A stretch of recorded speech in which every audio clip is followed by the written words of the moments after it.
Hi everyone! Ito ulit ako para magpapasalamat na hindi ko inaasahan na lahat tayo inaasam po natin na magkaroon ng ads, pero hindi ko po akalain na isa ako sa mapalad na nabigyan ng pagkakataon na ito, na talagang maraming salamat sa inyong lahat.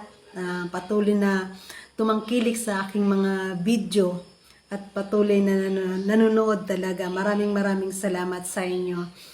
Pero bago po ang lahat, gusto ko pong i-share kung bakit ako po nagkaroon din po ng ganito, no?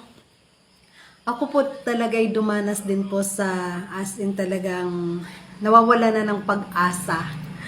Pero dahil mahilig ako sa challenge, yung naisip ko, challenge ito para sa akin. So, ang ginawa ko, nag-isip ako na gumawa kung anong magandang content na para panoorin ng tao at magkaroon ng followers.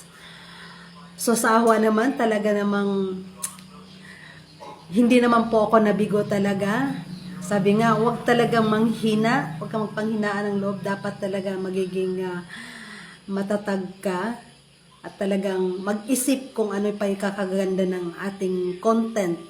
Kasi doon talaga nakabase ang ating mga followers at mga viewers sa content na gagawin natin, na kung paano natin sila mahahatak.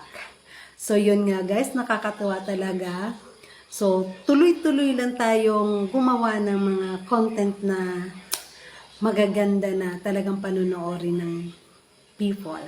So yun, thanks and God bless all.